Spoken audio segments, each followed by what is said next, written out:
বিশৃঙ্খলা, হানাহানি, মারামারি, কাটাকাটি, খুনাখুনি, এমনকি চলছে বিভিন্ন দলে উপদলে বিভক্তিকরণ। এটা টোটালটাই দুনিয়াকে কেন্দ্র করি। সূরা আনামের 65 নং আয়াত আল্লাহ সুবহানাহু ওয়া তাআলা বলেছেন, কুল হুয়াল কাদিরু আলা আইয়াবআসা আলাইকুম আযাবাম মিন ফাওকিকুম আও মিন তাহতি আরজুলিকুম আও ইয়ালবিসাকুম শিআও ওয়া ইউযিকা বা'দাকুম বা'সা বা'দিন। সহিহ বুখারীতে এসেছে, এই আয়াত যখন নাজিল হলো, আল্লাহ রাব্বুল আলামিন বললেন যে, হে রাসূল, আমি আপনার উম্মতকে উপর থেকে গজব নাজিল করব, এই ক্ষমতা আমি আল্লাহর রয়েছে। আল্লাহ রাসূল বলেন, আউযু বিরাব্বি, আমি আশ্রয় চাই, আমার উম্মত এই আযাব সহ্য করতে পারবে না। এবার আল্লাহ সুবহানাহু ওয়া তাআলা বললেন, তাহলে আমি আপনার উম্মতকে মাটির নিচ থেকে আযাব দিব, মাটির নিচ থেকে শাস্তি এসে আপনার উম্মতকে গ্রাস করবে। আল্লাহ রাসূল বলেন, আউযু বিরাব্বি, আমি আমার রবের কাছে আশ্রয় চাই, এই শাস্তি আমার উম্মত সহ্য করতে পারবে না। এবার আল্লাহ সুবহানাহু ওয়া তাআলা বললেন, তাহলে আমি আপনার উম্মতকে দলে উপদলে বিভক্ত করে দিব, তারা হানাহানি করবে, মারামারি করবে, কাটাকাটি করবে, আর এইভাবে আমি আপনার উম্মতকে শাস্তি দিব। আল্লাহ রাসূল বলেন যে হ্যাঁ, এইটা নেওয়া যায়, আগের দুইটার তুলনায় এইটা সহজ।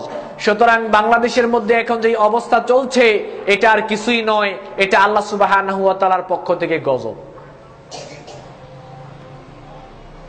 সহিহ মুসলিমে এসেছে, রাসূল সাল্লাল্লাহু আলাইহি ওয়াসাল্লাম বলেছেন, লা তাযহাবিদ দুনিয়া হাত্তা ইয়াতি আলান নাস ইয়াউমুন লা ইয়াদরি আল কাতিলু ফীমা কাতালা ওয়াল মাকতুলু ফীমা কুতিলা। ততক্ষণ পর্যন্ত পৃথিবী ধ্বংস হবে না, যে পর্যন্ত না একজন মানুষ আরেকজন মানুষকে হত্যা করবে, কিন্তু সে ব্যক্তি জানবে না আরেকজনকে সে কি কারণে হত্যা করেছে। সাহাবীরা জিজ্ঞেস করলো, এটা কখন হবে, কিভাবে হবে? আল্লাহ রাসূল বলেন, আল হারাজ, হত্যা ব্যাপক হারে বেড়ে যাবে, আল কাতিলু ওয়াল মাকতুলু ফিন্নার, যে ব্যক্তি খুন করবে সেও জাহান্নামে যাবে, যে ব্যক্তি নিহত হবে সেও জাহান্নামে যাবে। সহিহ মুসলিম শরীফে এসেছে, আল্লাহ রাসূল বলেছেন, ইযা ইলতাকা আল মুসলিমানে বিসাইফিহিমা ফাল কাতিলু ওয়াল মাকতুলু ফিন্নার। আজকে আমাদের মধ্যে যে সময় চলছে, আমরা একে অপরের প্রতি প্রতিশোধ প্রবণ, একজন আরেকজনকে যে কোনো ভাবে ঘায়েল করার চেষ্টা করছি। সেম এই সিচুয়েশনকে লক্ষ্য করে আল্লাহ রাসূল বলেছেন, একজন মুসলিম আর আরেকজন মুসলিম যখন তরবারির মাধ্যমে মুখোমুখি হয় একজনকে আরেকজন ঘায়েল করার জন্য, সেখানে ঘায়েল করতে গিয়ে যে ব্যক্তি অন্য আরেকজনকে হত্যা করে ফেললো, আল্লাহ রাসূল বলেছেন, যে ব্যক্তি হত্যা করলো সেও জাহান্নামে যাবে, যে ব্যক্তি ঘায়েল হয়েছে মানে নিহত হয়েছে সেও জাহান্নামে যাবে। সাহাবী বলল, কুলতু ইয়া রাসূলুল্লাহ হাযাল কাতিল ফামা বালুল মাকতুল। জাহান্নামে যাওয়ার কথা তো সেই ব্যক্তির, যে ব্যক্তি খুন করলো, কিন্তু যে ব্যক্তি নিহত হলো সে কেন জাহান্নামে যাবে? আল্লাহ রাসূল বলেছেন, ইন্নাহু কানা হারিসান আলা কাতলি সাহিবিহি। দুইটাই তো মুখোমুখি হয়েছিল একজন আরেকজনকে ঘায়েল করার জন্য, নিয়ত দুইটারই ছিল, কিন্তু যে ব্যক্তি নিহত হয়েছে তারও এই মনে এরকম একটা চিন্তা ছিল, আমিও সুযোগে পাইলে তাকে ঘায়েল করতাম, মানে মেরে ফেলতাম, কিন্তু তাকে ঘায়েল করার পূর্বে, তাকে মেরে ফেলার পূর্বেই আমি মরে গিয়েছি, এই নিয়তের কারণে সেও জাহান্নামে যাবে। দুইটাই জাহান্নামে, যে খুন করলো সেও জাহান্নামে যাবে, যে নিহত হলো সেও জাহান্নামে যাবে। আর এখন তো এটাই চলছে,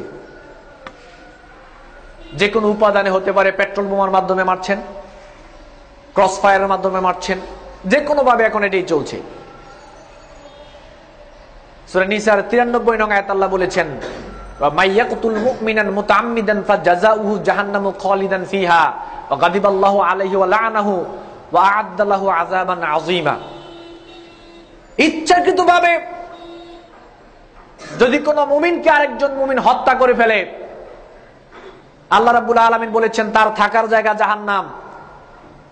তার উপরে আল্লাহ রাব্বুল আলামিন ভীষণ রাগান্বিত, তার উপরে আল্লাহ লানত, এবং তার জন্য রয়েছে পরকালে যন্ত্রণাদায়ক ভীষণ কঠিন আযাব আল্লাহ রাব্বুল আলামিন তার জন্য প্রস্তুত করে রেখেছেন, যে ব্যক্তি একজন মানুষ আরেকজন মানুষকে ইচ্ছা করে মেরে ফেলবে।